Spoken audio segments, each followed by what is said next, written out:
त्योहार हमें बहुत प्रेरणा देते हैं। अभी रक्षाबंधन का त्योहार आने वाला है।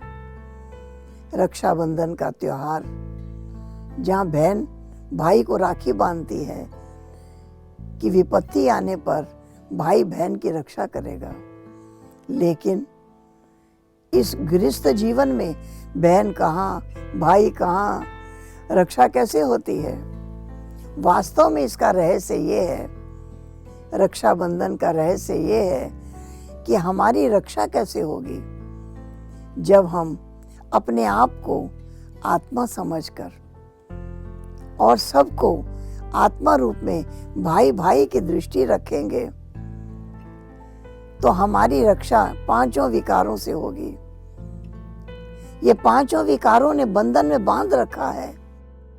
जब हम अपने आप को आत्मा समझते हैं और नशा रखते हैं, हम परमात्मा की संतान हैं। राजा का बेटा अपने को राजकुमार कहता है। परमात्मा की संतान मैं भाग्यवान हूं। अगर हमें ये नशा रहता है तो ये नशा हमारी रक्षा करता है, हमें पांचों विकारों के वश होने नहीं देता। अनेक प्रकार की कामनाएं, इच्छाएं मनुष्य के मन में लगातार उठती ही रहती हैं और जब इच्छाएं पूरी नहीं होती तो क्रोध आता है और इच्छाएं पूरी हो जाती हैं तो लोभ उत्पन्न होता है। लोभवश जब संग्रह करता है उसमें मोह होता है और मोहवश जब इकट्ठा कर लेता है तो अहंकार हो जाता है। तो पांचों विकारों का एक दूसरे से कनेक्शन है।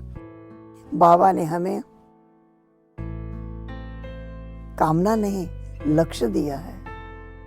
तुम्हें नर से नारायण बनना है, तुम्हें मनुष्य से देवता बनना है।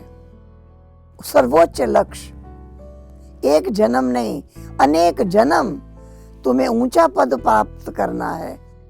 जब ये लक्ष्य हमारा रहता है तो इस लक्ष्य पर हमारे लक्षण जब आ जाते हैं तो हमारे अंदर मिठास आ जाती है, मधुरता आ जाती है।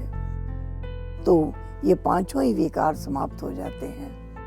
कोई कामना नहीं रहती, कोई लोभ नहीं रहता, कुछ वस्तुओं का संग्रह करने की इच्छा नहीं रहती। लेकिन परमात्मा ने हमें हमेशा के लिए, सदा के लिए माला माल कर दिया।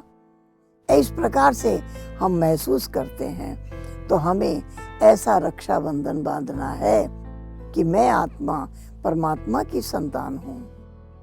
उनके होकर के चलते रहेंगे तो हमारे अंदर सर्व गुण और सर्व शक्तियाँ प्राप्त हो जाएंगी और सारे पांचों ही विकारों के बंधन समाप्त हो जाएंगे।